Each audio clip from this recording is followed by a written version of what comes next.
नृसिंहकवचं वक्षे प्रह्लादेनोदितं पुरा सर्वारक्षाकरं पुण्यं सर्वोपद्रवनाशनम् सर्वसम्पत्करं चैव स्वर्गमोक्षप्रदायकं ध्यात्वा नृसिंहं देवेशं हेमसिंहासनस्थितम् विव्रतास्यं त्रिनयनं शरदिन्दुसुमप्रभं लक्ष्म्यालिङ्गितवामाङ्गं विभूतिभिरुपाश्रितं चतुर्भुजं कोमलाङ्गं स्वर्णकुण्डलाशोभितं सरोजशोभितोरस्कं रत्नकेयूरमुद्रितं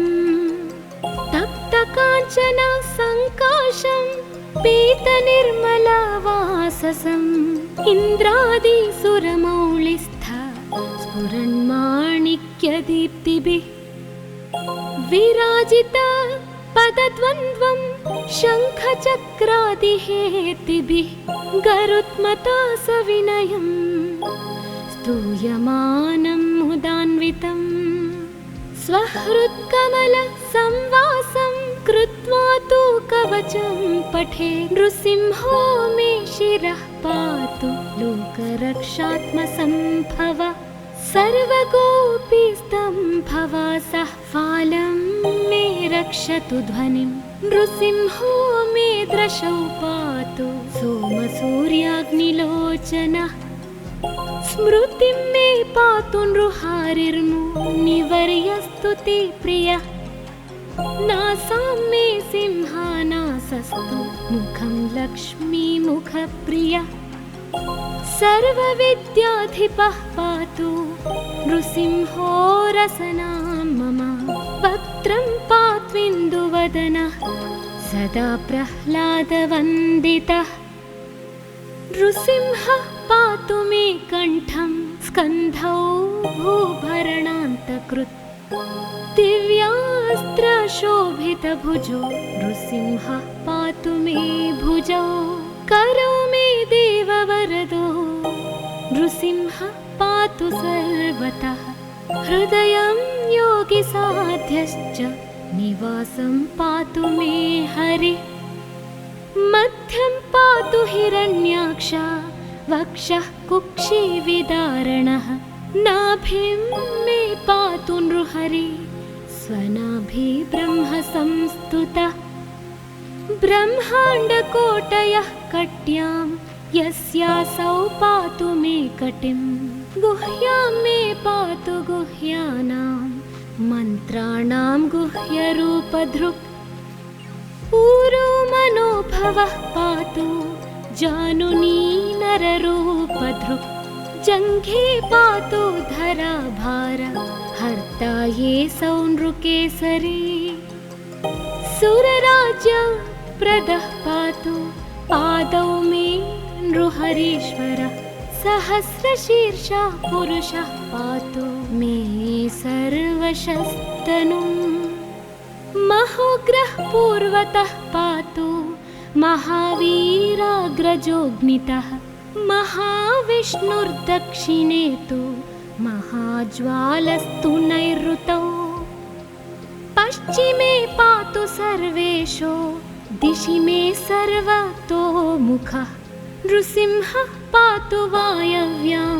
सौम्यां भूषणविग्रहः ईशान्यां पातु भद्रो मे सर्वमङ्गलदायकः संसारभयदः पातु मृत्युर्मृत्युर्नृकेसरी इदं नृसिंहकवचं प्रह्लादमुखमण्डितं भक्तिमान्यः पठेन्नित्यं सर्वपापैः प्रमुच्यते पुत्रवान् धनवान् लोके दीर्घायुरुपजायते यं यं कामयते कामं तं तं प्राप्नोत्यसंशयम् सर्वत्र जयमाप्नोति सर्वत्र विजयी भवेत् भूम्यन्तरिक्षदेव्यानां ग्रहाणां विनिवारणम् खड्गसम्भूत विशापहरणं परं ब्रह्मा राक्षसयक्षाणां दूरोत्सारणकारणम् भूर्जे वा तालपत्रे वा कवचं लिखितं शुभं करमूले धृतं येन सिद्धेयुः कर्मसिद्धयः देवासुरमनुष्येषु स्वमेवाजयं लभेत् एकसन्ध्यं त्रिसन्ध्यं वा यः पठेन्नियतो नरः सर्वमङ्गलमाङ्गल्यं भुक्तिं मुक्तिं च विन्दति द्वात्रिंशच्च सहस्राणि पठेच्छुद्धात्मना नृणाम् कवचस्यास्य मन्त्रस्य मन्त्रसिद्धिः प्रजायते अनेन मन्त्रराजेन कृत्वा भस्माभिमन्त्रणम् तिलकं विन्यसेद्यस्तु तस्याग्रह भयं हरे त्रिवारं जपमानस्तु दत्तं वार्यभिमन्त्र्य च प्राशयेत्यो नरो मन्त्रं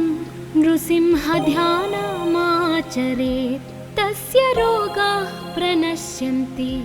ये च स्युः कुक्षिसम्भवाः किमत्र बहुलोकैः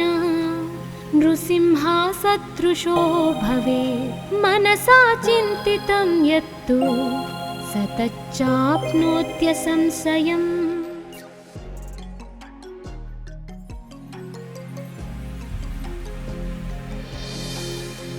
नृसिंहकवचं वक्षे प्रह्लादेनोदितं पुरा सर्वारक्षाकरं पुण्यं सर्वोपद्रवनाशनम् सर्वसम्पत्करं चैव स्वर्गमोक्षप्रदायकं ध्यात्वा नृसिंहं देवेशं हेमसिंहासनस्थितम् विव्रतास्यं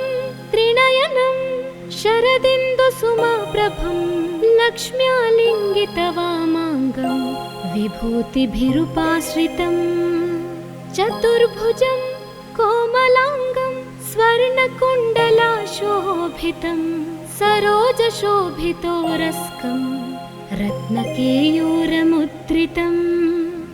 तप्तकाञ्चन सङ्काशं पीतनिर्मलवाससम् इन्द्रादिसुरमौलिस्थ स्फुरन्माणिक्यदीप्तिभिः विराजित पदद्वन्द्वं शङ्खचक्रादिहेतिभिः गरुत्मता सविनयं स्तूयमानं मुदान्वितम् स्वहृत्कमलसंवासं कृत्वा तु कवचं पठे नृसिंहो मे शिरः पातु लोकरक्षात्मसम्भव सर्वगोपीस्तम्भवासः फालं मे रक्षतु ध्वनिं नृसिंहो मे दृशौ पातु सोमसूर्याग्निलोचनः स्मृतिं मे पातु नृहारिर्मुनिवर्यस्तु ते प्रियः नासां मे सिंहानासस्तु मुखं लक्ष्मीमुखप्रियः सर्वविद्याधिपः पातु नृसिंहो रसनां मम वक्त्रं पात्विन्दुवदनः सदा प्रह्लादवन्दितः नृसिंहः पातु मे कण्ठं स्कन्धौ भूभरणान्तकृत् दिव्यास्त्रशोभितभुजो नृसिंहः पातु मे भुजौ करो मे देववरदो नृसिंहः पातु सर्वतः हृदयं योगिसाध्यश्च निवासं पातु मे हरिः मध्यं पातु हिरण्याक्ष वक्षः कुक्षिविदारणः नाभिं मे पातु नृहरि स्वनाभि ब्रह्म संस्तुतः ब्रह्माण्डकोटयः कट्यां यस्यासौ पातु मे कटिं गुह्यां मे पातु गुह्यानां मन्त्राणां गुह्यरूपधृक् ऊरो मनोभवः पातु जानुनी नररूपधृक् जङ्घे पातु धराभार हर्ता ये सौनृकेसरी सुरराज्य प्रदः पातु पादौ मे नृहरीश्वरः सहस्रशीर्षा पुरुषः पातु मे सर्वशस्तनुम् महोग्रः पूर्वतः पातु महावीराग्रजोऽग्नितः महाविष्णुर्दक्षिणे तु महाज्वालस्तु नैऋतौ पश्चिमे पातु सर्वेषु दिशि मे सर्वतोमुखः नृसिंहः पातु वायव्यां सौम्यां भूषणविग्रहः ईशान्यां पातु भद्रो मे सर्वमङ्गलदायकः संसारभयदः पातु मृत्युर्मृत्युर्नृकेसरी इदं नृसिंहकवचं प्रह्लादमुखमण्डितं भक्तिमान्यः पठेन्नित्यं सर्वपापैः प्रमुच्यते पुत्रवान् धनवान् लोके दीर्घायुरुपजायते यं यं कामयते कामं तं तं प्राप्नोत्यसंशयम् सर्वत्र जयमाप्नोति सर्वत्र विजयी भवेत् भूम्यन्तरिक्षदेव्यानां ग्रहाणां विनिवारणम् वृश्चिकोरगसम्भूत विशापहरणं परं ब्रह्मा राक्षसयक्षाणां दूरोत्सारणकारणम् भूर्जे वा तालपत्रे वा कवचं लिखितं शुभं करमूले धृतं येन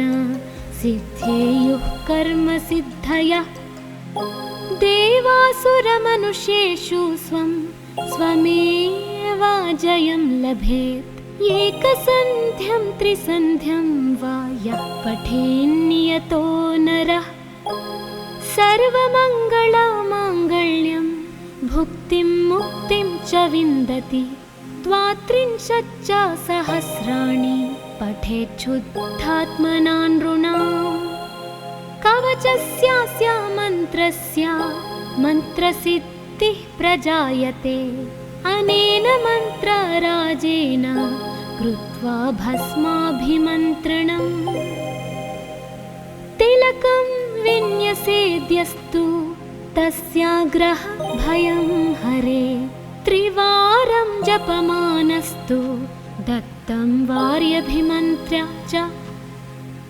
प्राशयेत्यो नरो मन्त्रं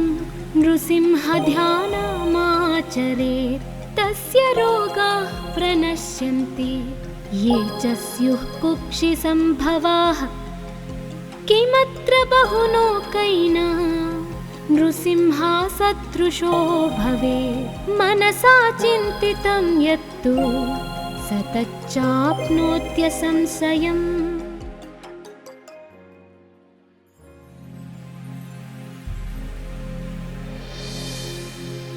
नृसिंहकवचं वक्षे प्रह्लादेनोदितं पुरा सर्वारक्षाकरं पुण्यं सर्वोपद्रवनाशनम् सर्वसम्पत्करं चैव स्वर्गमोक्षप्रदायकं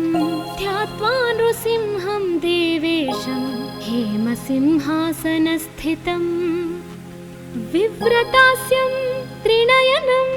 शरदिन्दुसुमप्रभं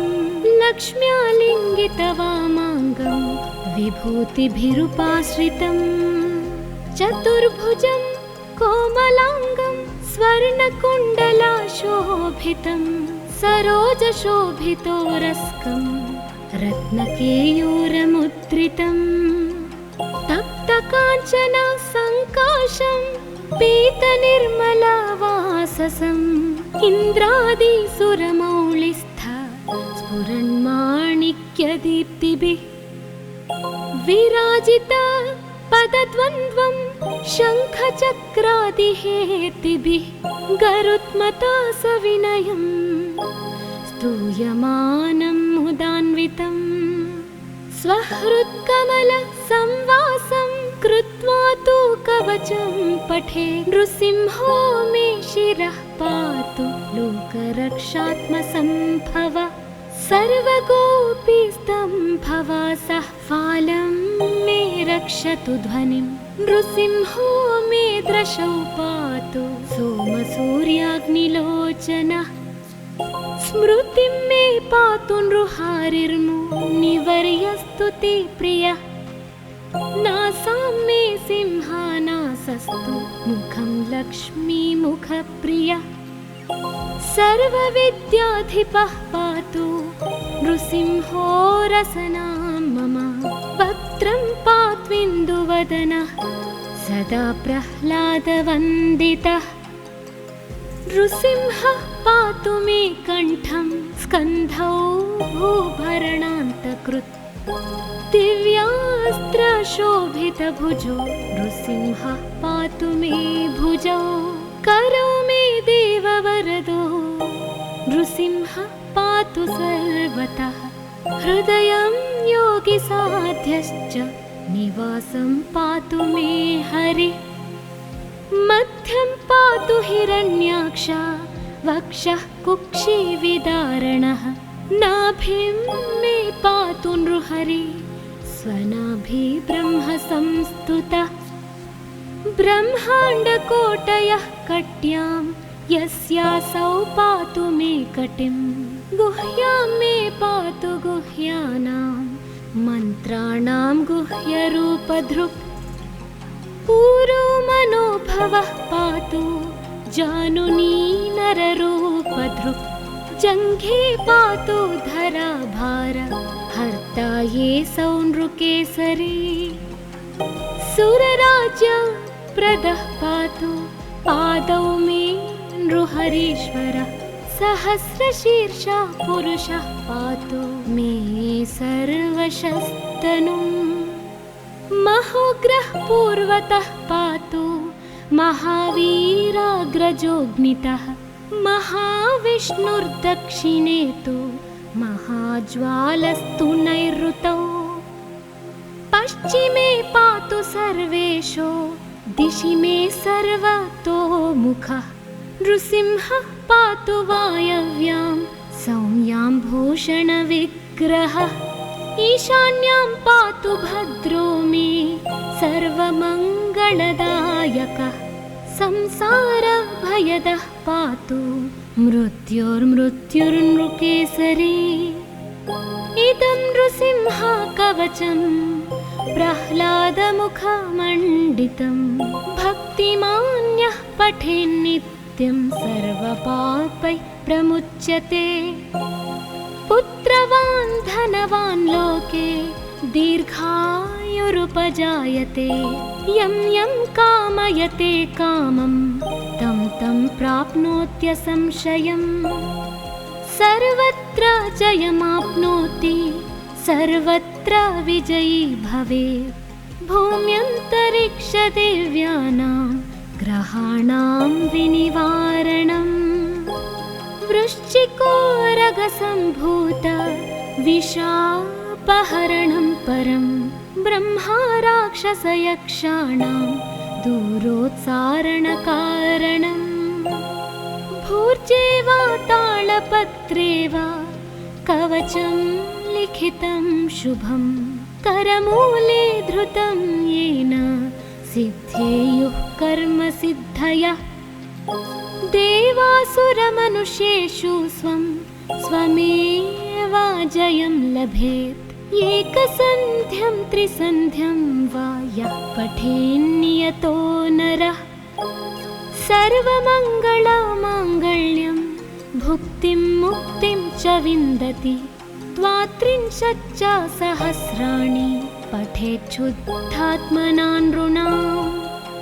कवचस्यास्य मन्त्रस्य मन्त्रसिद्धिः प्रजायते अनेन मन्त्रराजेन कृत्वा भस्माभिमन्त्रणम् तिलकं विन्यसेद्यस्तु तस्याग्रह भयं हरे त्रिवारं जपमानस्तु दत्तं वार्यभिमन्त्र्य च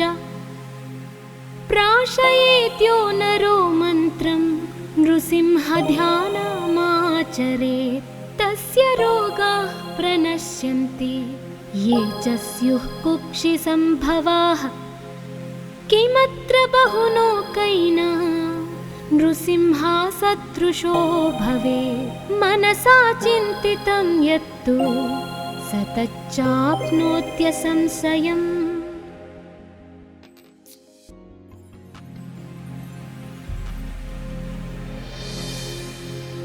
नृसिंहकवचं वक्षे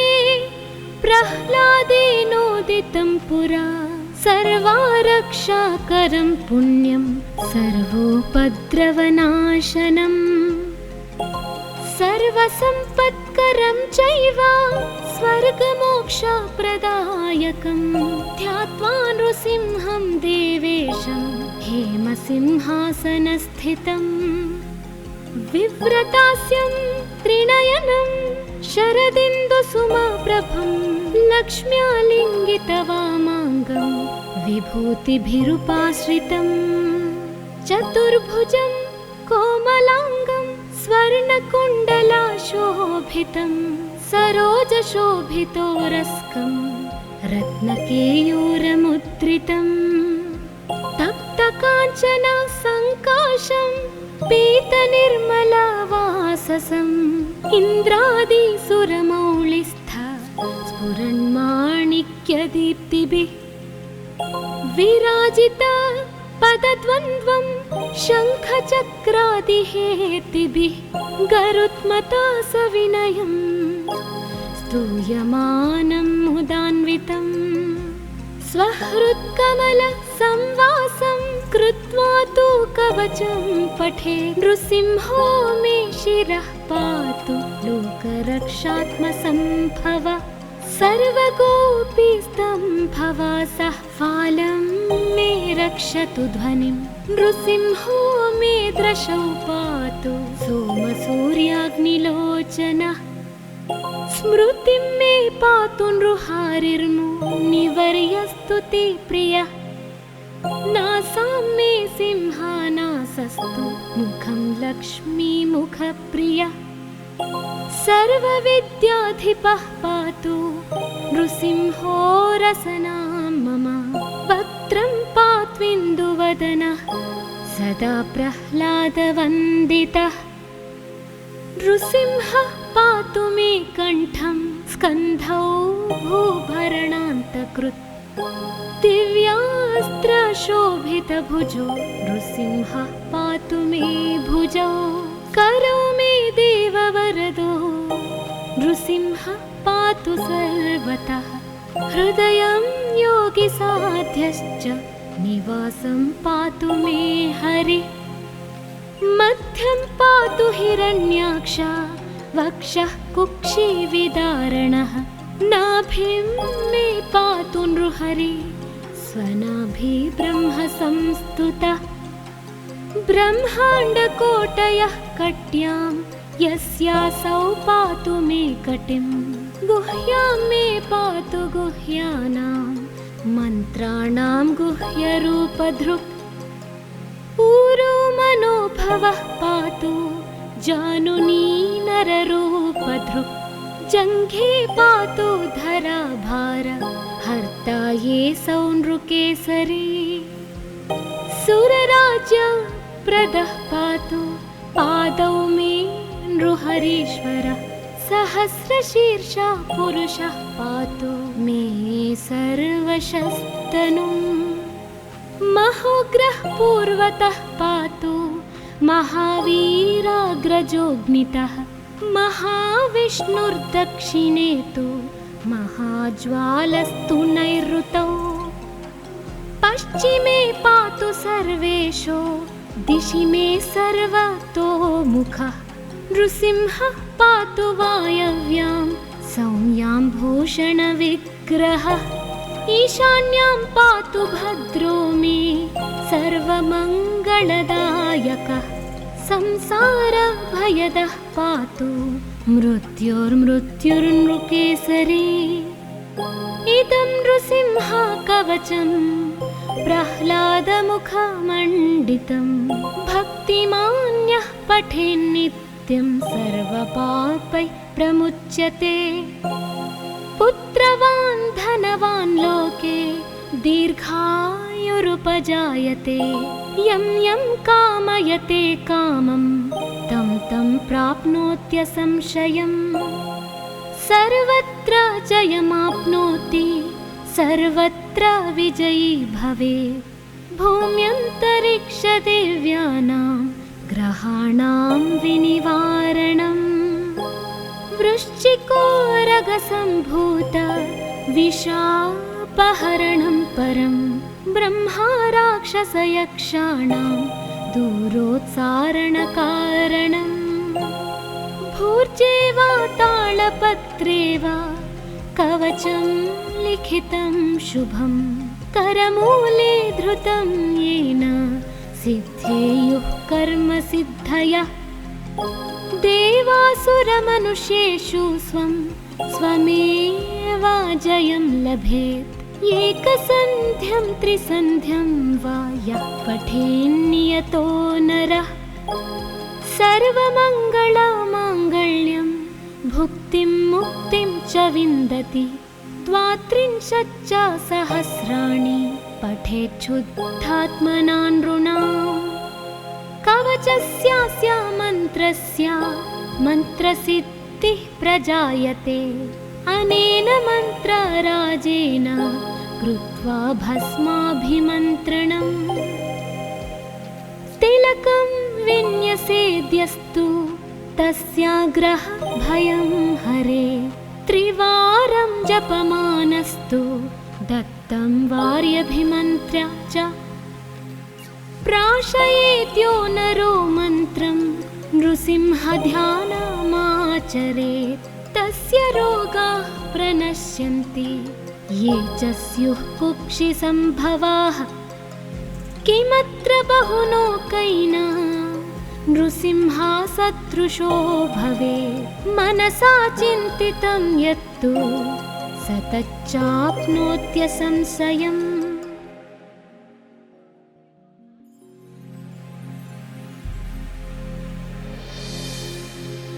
नृसिंहकवचं वक्षे प्रह्लादेनोदितं पुरा सर्वारक्षाकरं पुण्यं सर्वोपद्रवनाशनम् सर्वसम्पत्करं चैव स्वर्गमोक्षप्रदायकं ध्यात्वा नृसिंहं देवेशं हेमसिंहासनस्थितम् विव्रतास्यं त्रिनयनं शरदिन्दुसुमप्रभं लक्ष्म्यालिङ्गितवामाङ्गं विभूतिभिरुपाश्रितं चतुर्भुजं कोमलाङ्गं स्वर्णकुण्डलाशोभितं सरोजशोभितोरस्कं रत्नकेयूरमुद्रितं तप्तकाञ्चन सङ्काशं पीतनिर्मलवाससम् इन्द्रादिसुरमौलिस्थ स्फुरन्माणिक्यदीप्तिभिः विराजित पदद्वन्द्वं शङ्खचक्रादिहेतिभिः गरुत्मता सविनयं स्तूयमानं मुदान्वितं स्वहृत्कमलसंवासं कृत्वा तु कवचं पठे नृसिंहो मे शिरः पातु लोकरक्षात्मसम्भव सर्वगोपीस्तम्भवासः फालं मे रक्षतु ध्वनिं नृसिंहो मे दृशौ पातु सोमसूर्याग्निलोचनः स्मृतिं मे पातु नृहारिर्मुनिवर्यस्तु ते प्रियः नासां मे सिंहानासस्तु मुखं लक्ष्मीमुखप्रियः सर्वविद्याधिपः पातु नृसिंहो रसनां मम। वक्त्रं पात्विन्दुवदनः सदा प्रह्लादवन्दितः। नृसिंहः पातु मे कण्ठं स्कन्धौ भूभरणान्तकृत्। दिव्यास्त्रशोभितभुजो नृसिंहः पातु मे भुजौ। करो मे देववरदो नृसिंहः पातु सर्वतः। हृदयं योगिसाध्यश्च निवासं पातु मे हरिः। मध्यं पातु हिरण्याक्ष वक्षः कुक्षिविदारणः। नाभिं मे पातु नृहरि स्वनाभि ब्रह्म संस्तुतः। ब्रह्माण्डकोटयः कट्यां यस्यासौ पातु मे कटिं। गुह्यां मे पातु गुह्यानां मन्त्राणां गुह्यरूपधृक्। ऊरो मनोभवः पातु जानुनी नररूपधृक्। जङ्घे पातु धराभार हर्ता ये सौनृकेसरी। सुरराज्यप्रदः पातु पादौ मे नृहरीश्वरः।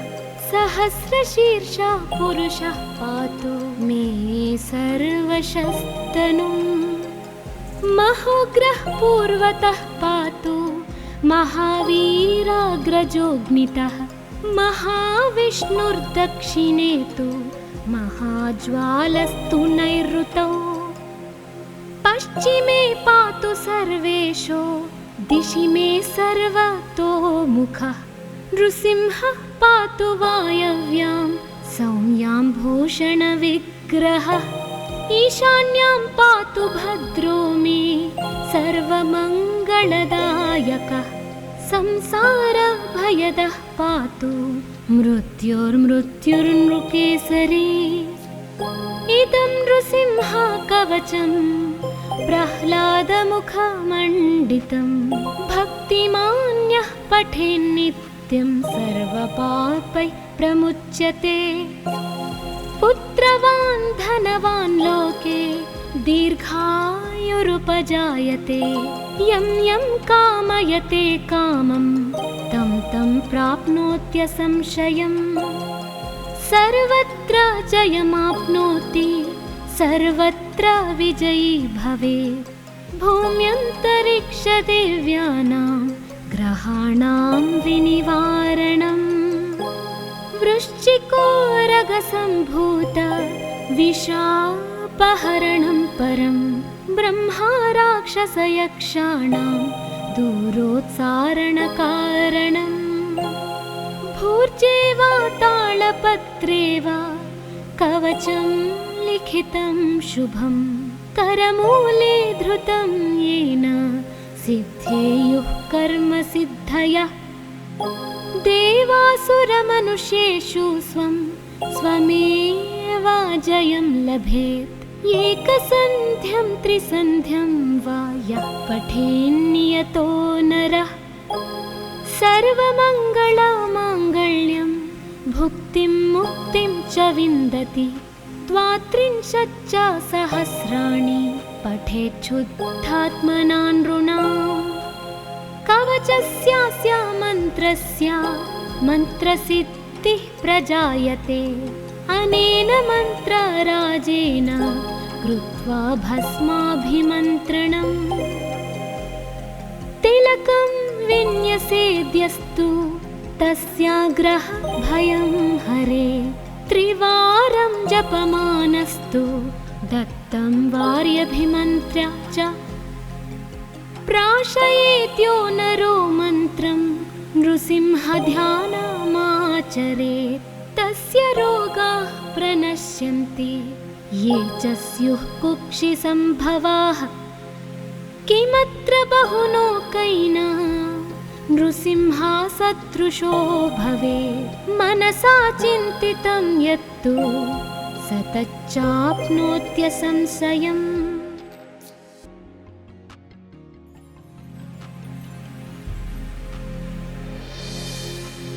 नृसिंहकवचं वक्षे प्रह्लादेनोदितं पुरा सर्वारक्षाकरं पुण्यं सर्वोपद्रवनाशनम् सर्वसम्पत्करं चैव स्वर्गमोक्षप्रदायकं ध्यात्वा नृसिंहं देवेशं हेमसिंहासनस्थितम् विव्रतास्यं त्रिनयनं शरदिन्दुसुमप्रभं लक्ष्म्यालिङ्गितवामाङ्गं विभूतिभिरुपाश्रितम्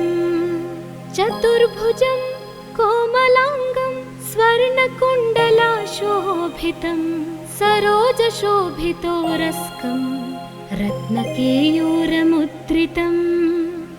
तप्तकाञ्चन सङ्काशं पीतनिर्मलवाससम् इन्द्रादिसुरमौलिस्थ स्फुरन्माणिक्यदीप्तिभिः विराजित पदद्वन्द्वं शङ्खचक्रादिहेतिभिः गरुत्मता सविनयं स्तूयमानं मुदान्वितम् स्वहृत्कमलसंवासं कृत्वा तु कवचं पठे नृसिंहो मे शिरः पातु लोकरक्षात्मसम्भव सर्वगोपीस्तम्भवासः फालं मे रक्षतु ध्वनिं नृसिंहो मे दृशौ पातु सोमसूर्याग्निलोचनः स्मृतिं मे पातु नृहारिर्मुनिवर्यस्तुति प्रियः नासां मे सिंहानासस्तु मुखं लक्ष्मीमुखप्रियः सर्वविद्याधिपः पातु नृसिंहो रसनां मम वक्त्रं पात्विन्दुवदनः सदा प्रह्लादवन्दितः नृसिंहः पातु मे कण्ठं स्कन्धौ भूभरणान्तकृत् दिव्यास्त्रशोभितभुजो नृसिंहः पातु मे भुजौ करौ मे देववरदो नृसिंहः पातु सर्वतः हृदयं योगिसाध्यश्च निवासं पातु मे हरिः मध्यं पातु हिरण्याक्ष वक्षः कुक्षिविदारणः नाभिं मे पातु नृहरि स्वनाभि ब्रह्म संस्तुतः ब्रह्माण्डकोटयः कट्यां यस्यासौ पातु मे कटिं गुह्यां मे पातु गुह्यानां मन्त्राणां गुह्यरूपधृक् ऊरो मनोभवः पातु जानुनी नररूपधृक् जङ्घे पातु धराभार हर्ता ये सौनृकेसरी सुरराज्य प्रदः पातु पादौ मे नृहरीश्वरः सहस्रशीर्षा पुरुषः पातु मे सर्वशस्तनुम् महोग्रः पूर्वतः पातु महावीराग्रजोऽग्नितः महाविष्णुर्दक्षिणे तु महाज्वालस्तु नैऋतौ पश्चिमे पातु सर्वेशो दिशि मे सर्वतोमुखः नृसिंहः पातु वायव्यां सौम्यां भूषणविग्रहः ईशान्यां पातु भद्रो मे सर्वमङ्गलदायकः संसारभयदः पातु मृत्युर्मृत्युर्नृकेसरी इदं नृसिंहकवचं प्रह्लादमुखमण्डितं भक्तिमान्यः पठेन्नित्यं सर्वपापैः प्रमुच्यते पुत्रवान् धनवान् लोके दीर्घायुरुपजायते यं यं कामयते कामं तं तं प्राप्नोत्यसंशयम् सर्वत्र जयमाप्नोति सर्वत्र विजयी भवेत् भूम्यन्तरिक्षदेव्यानां ग्रहाणां विनिवारणम् वृश्चिकोरगसम्भूत विषापहरणं परं ब्रह्मा राक्षसयक्षाणां दूरोत्सारणकारणम् भूर्जे वा तालपत्रे वा कवचं लिखितं शुभं करमूले धृतं येन सिद्धेयुः कर्मसिद्धयः देवासुरमनुष्येषु स्वमेवाजयं लभेत् एकसन्ध्यं त्रिसन्ध्यं वा यः पठेन्नियतो नरः सर्वमङ्गलमाङ्गल्यं भुक्तिं मुक्तिं च विन्दति द्वात्रिंशच्च सहस्राणि पठेच्छुद्धात्मना नृणाम् कवचस्यास्य मन्त्रस्य मन्त्रसिद्धिः प्रजायते अनेन मन्त्रराजेन कृत्वा भस्माभिमन्त्रणम् तिलकं विन्यसेद्यस्तु तस्याग्रह भयं हरे त्रिवारं जपमानस्तु दत्तं वार्यभिमन्त्र्य च प्राशयेत्यो नरो मन्त्रं नृसिंहध्यानमाचरेत् तस्य रोगाः प्रणश्यन्ति ये च स्युः कुक्षिसम्भवाः किमत्र बहुलोकैः नृसिंहसदृशो भवेत् मनसा चिन्तितं यत्तु स तच्चाप्नोत्यसंशयम्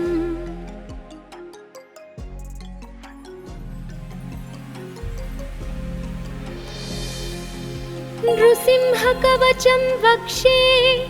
प्रह्लादेनोदितं पुरा सर्वारक्षाकरं पुण्यं सर्वोपद्रवनाशनम् सर्वसम्पत्करं चैव स्वर्गमोक्षप्रदायकं ध्यात्वा नृसिंहं देवेशं हेमसिंहासनस्थितम् विव्रतास्यं त्रिनयनं शरदिन्दुसुमप्रभं लक्ष्म्यालिङ्गितवामाङ्गं विभूतिभिरुपाश्रितं चतुर्भुजं कोमलाङ्गं स्वर्णकुण्डलाशोभितं सरोजशोभितोरस्कं रत्नकेयूरमुद्रितं तप्तकाञ्चन सङ्काशं पीतनिर्मलवाससम् इन्द्रादिसुरमौलिस्थ स्फुरन्माणिक्यदीप्तिभिः विराजित पदद्वन्द्वं शङ्खचक्रादिहेतिभिः गरुत्मता सविनयं स्तूयमानं मुदान्वितं स्वहृत्कमलसंवासं कृत्वा तु कवचं पठे नृसिंहो मे शिरः पातु लोकरक्षात्मसम्भव सर्वगोपीस्तम्भवासः फालं मे रक्षतु ध्वनिं नृसिंहो मे दृशौ पातु सोमसूर्याग्निलोचनः स्मृतिं मे पातु नृहारिर्मुनिवर्यस्तु ते प्रियः नासां मे सिंहानासस्तु मुखं लक्ष्मीमुखप्रियः सर्वविद्याधिपः पातु नृसिंहो रसनां मम वक्त्रं पात्विन्दुवदनः सदा प्रह्लादवन्दितः नृसिंहः पातु मे कण्ठं स्कन्धौ भूभरणान्तकृत् दिव्यास्त्रशोभितभुजो नृसिंहः पातु मे भुजौ करौ मे देववरदो नृसिंहः पातु सर्वतः हृदयं योगिसाध्यश्च निवासं पातु मे हरिः मध्यं पातु हिरण्याक्ष वक्षः कुक्षिविदारणः नाभिं मे पातु नृहरि स्वनाभि ब्रह्म संस्तुतः ब्रह्माण्डकोटयः कट्यां यस्यासौ पातु मे कटिं गुह्यां मे पातु गुह्यानां मन्त्राणां गुह्यरूपधृक् ऊरो मनोभवः पातु जानुनी नररूपधृक् जङ्घे पातु धराभार हर्ता ये सौनृकेसरी सुरराज्य प्रदः पातु पादौ मे नृहरीश्वरः सहस्रशीर्षा पुरुषः पातु मे सर्वशस्तनुम् महोग्रः पूर्वतः पातु महावीराग्रजोऽग्नितः महाविष्णुर्दक्षिणे तु महाज्वालस्तु नैऋतौ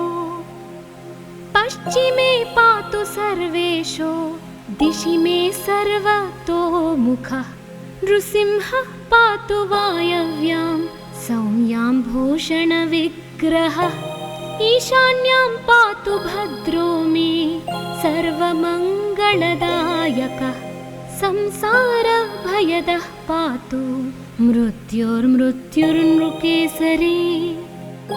इदं नृसिंहकवचं प्रह्लादमुखमण्डितं भक्तिमान्यः पठेन्नित्यं सर्वपापैः प्रमुच्यते पुत्रवान् धनवान् लोके दीर्घायुरुपजायते यं यं कामयते कामं तं तं प्राप्नोत्यसंशयम् सर्वत्र जयमाप्नोति सर्वत्र विजयी भवेत् भूम्यन्तरिक्षदिव्यानां ग्रहाणां विनिवारणम् वृश्चिकोरगसम्भूत विशापहरणं परं ब्रह्मा राक्षसयक्षाणां दूरोत्सारणकारणम् भूर्जे वा तालपत्रे वा कवचं लिखितं शुभं करमूले धृतं येन सिद्धेयुः कर्मसिद्धयः देवासुरमनुष्येषु स्वं स्वमेव जयं लभेत् एकसन्ध्यं त्रिसन्ध्यं वा यः पठेन्नियतो नरः सर्वमङ्गलमाङ्गल्यं भुक्तिं मुक्तिं च विन्दति द्वात्रिंशच्च सहस्राणि पठेच्छुद्धात्मना नृणाम् कवचस्यास्य मन्त्रस्य मन्त्रसिद्धिः प्रजायते अनेन मन्त्रराजेन कृत्वा भस्माभिमन्त्रणम् तिलकं विन्यसेद्यस्तु तस्याग्रह भयं हरे त्रिवारं जपमानस्तु दत्तं वार्यभिमन्त्र्य च प्राशयेत्यो नरो मन्त्रं नृसिंहध्यानमाचरेत् तस्य रोगाः प्रणश्यन्ति ये च स्युः कुक्षिसम्भवाः किमत्र बहुलोकैः नृसिंहसदृशो भवेत् मनसा चिन्तितं यत्तु स तच्चाप्नोत्यसंशयम्।